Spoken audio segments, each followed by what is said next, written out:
that President Ruto did not act out of benevolence, that President Ruto only bowed to pressure from the US government and from the US Department of Justice, because he's very eager to please the new President Donald Trump, and is very eager to stay in the good books of the American government and the American embassy. And you would ask me why. This is the reason. One, President William Ruto wants to haggle with Donald Trump to get an extension of the Kenyan Haiti mission. He wants more funding from the American government for stalled government projects in Kenya. He also wants to befriend the American president and the American government so that they replace Meg Whitman with a better with a US ambassador that will cooperate. My name is James Mulamba. I saw it prudent to dissect the State of the Nation address that the president issued yesterday at Parliament. Well, I saw this coming, and if you recall, I had already done my State of the Nation address, and I had preempted what Ruto was going to say the day after I did my State of the Nation address. I was 100% sure that Ruto was going to sell propaganda, lies, and stories, and that is exactly what he did. He did not disappoint me, actually. He lived up to the standard that I had set for him. See, I told you that when asked about unemployment, Ruto will always refer to affordable housing. And I'm here posing the same question. Did President Ruto refer to the affordable housing, or did he not?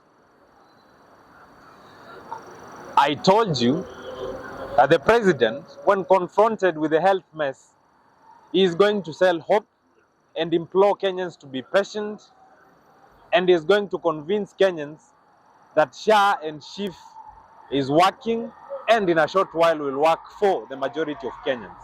And in fact, in his best assessment, the health sector is doing good. And that is exactly what he did yesterday.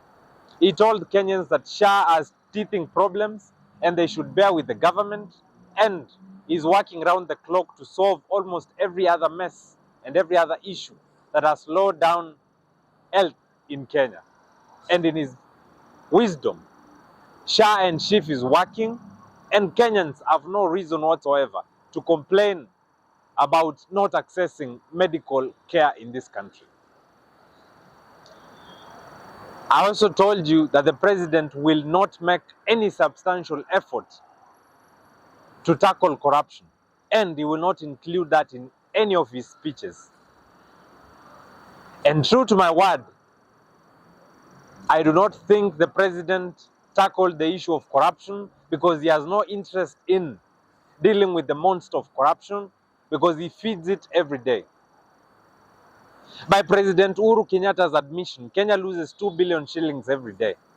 That was confirmed by the CS Treasury, John Mbadi, a few days ago. And in his best wisdom, or should I say, in his conscience, and in his best advice to other government officials, John Mbadi says government officials should,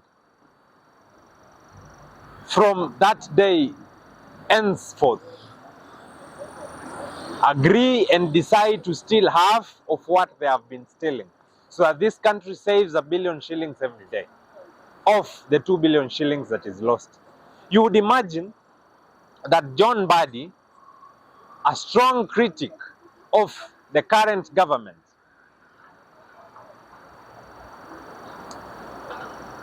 a guy who convinced Kenyans that he wants a better Kenya, and that the Kenya we have is not well governed, and that if given a chance to lead, he will steer Kenya to the right direction, including the fight against corruption, now addresses Kenyans and tells them that his best advice to government officials is that they should steal half of what they've been stealing, so that we can probably reclaim the 1 billion shillings out of the 2 billion shillings that we lose.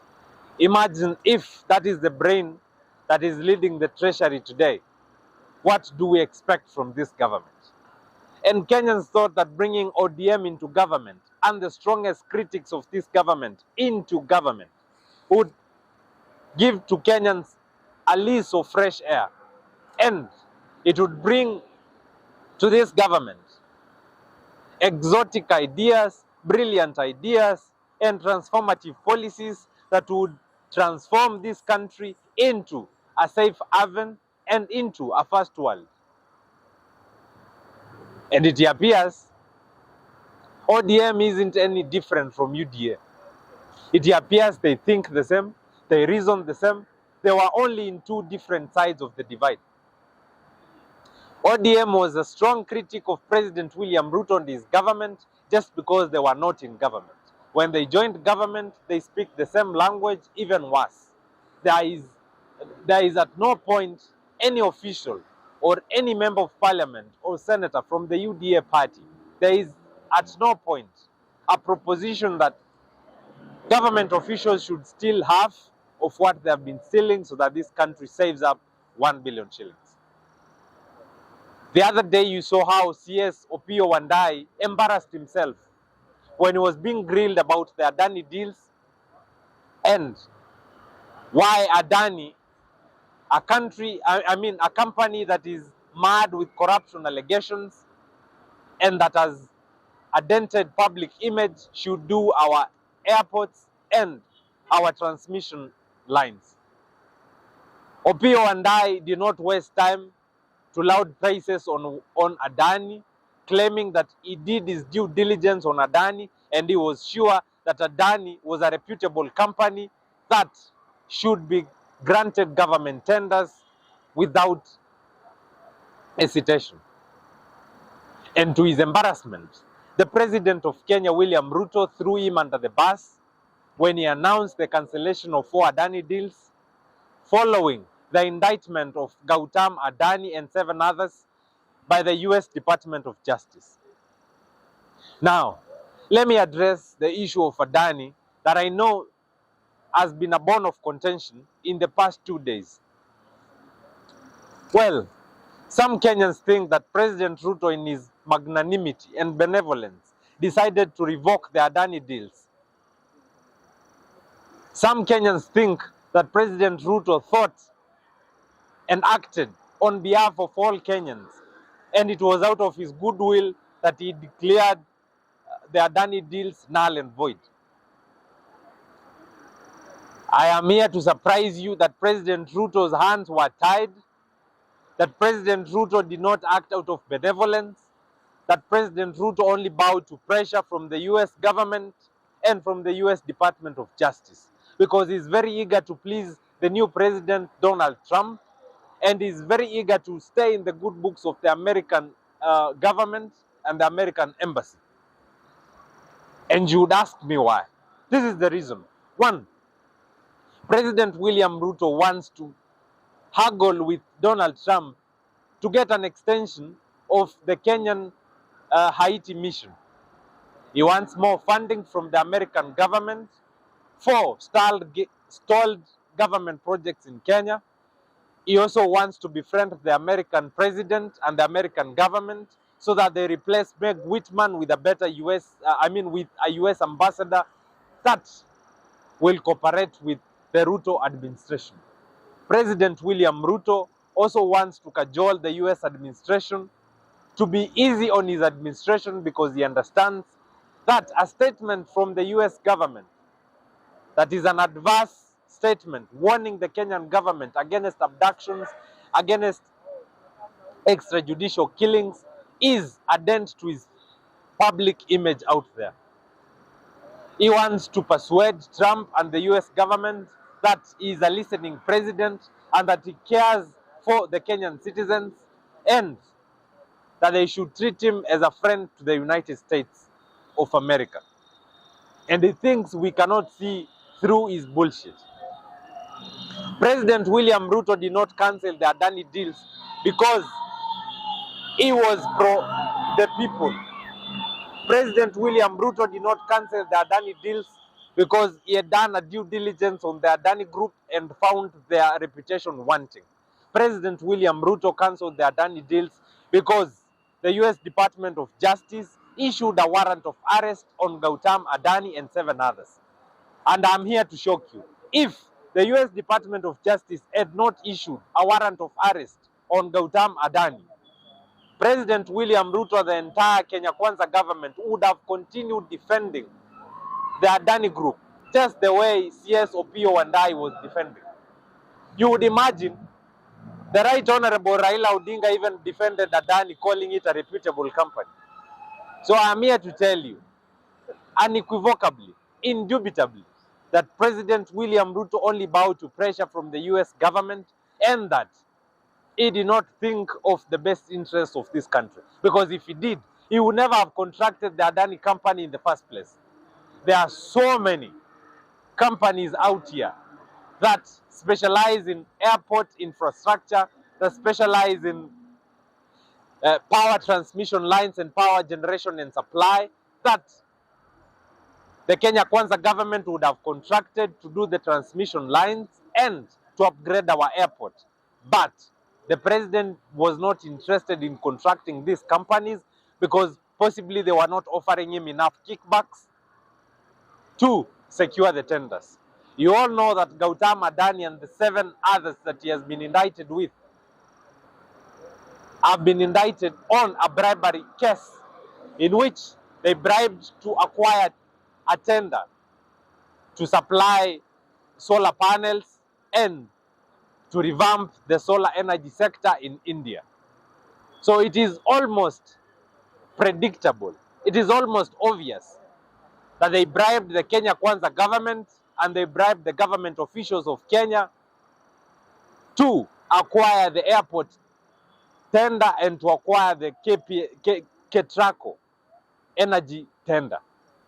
If they have been indicted by the US Department of Justice for bribery allegations and for a bribery offense, I would almost think, without any doubt in my mind, that they offered kickbacks and they bribed the government officials in Kenya.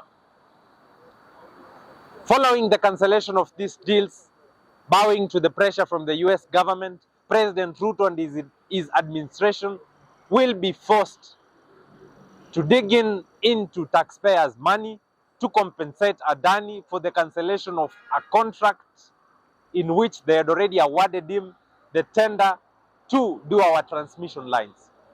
They would also be in a position, they would also be forced to refund the kickbacks that Adani offered the government officials and the Kenya Kwanza government, if at all Gautam Adani and his associates offered bribery and kickbacks to the Kenya Kwanza government. So the president we have today is cornered and is in a tough position. He wants to please the US government and he wants to do right by activists and right by Kenyans. Now, let me dig deep into the State of the Nation address and into what I think the president lied to Kenyans on and my true analysis on the State of the Nation address. 1. The president of Kenya yesterday congratulated his government and himself in his self-admiration and in his normal narcissistic tendencies of creating employment opportunities for Kenyans abroad, and on how his government has fast-tracked the brain drain of Kenyans to UAE and the Middle East. Because the government of Kenya has taken out Kenyans into Middle East to go work as maids and as security guards. I do not understand how that is a point, and that is a project the government should be proud of. How does a government get proud of brain drain? Secondly, the president talked about how his government is prioritizing the security of activists and of protesters, and on how he is willing to protect the constitution of Kenya and to protect protesters, but he is very determined to deal with the infiltration of peaceful protests by criminal elements. As you all know, that is another lie, because if the president was interested in protecting peaceful protesters, and if he was interested in protecting the constitution of Kenya, today we would not be discussing extrajudicial killings, we would not be discussing abductions, and we would not be discussing the harassment of activists in this country. The president also lied to Kenyans that the cases of abductions are overblown and that most of the cases are mere allegations, and most of the activists who are purported to have been abducted were actually just arrested by the Kenyan police, and they are in the hands of the police officers of Kenya. You know that is a lie. You know we have lost so many activists and so many young Kenyans who have been vocal and strong critics of the Ruto administration. And you know we have not been making mere allegations, and we've not been falsifying abductions. The president of Kenya, much to my chagrin and to the chagrin of many Kenyans, purported that he values women inclusion in government and in government agencies, and that he is willing to go out of his way to ensure that women get their due in this government and in this country. You know that is another lie, because the president of Kenya knows that parliament as it is does not meet the 2/3 gender rule threshold. He understands that.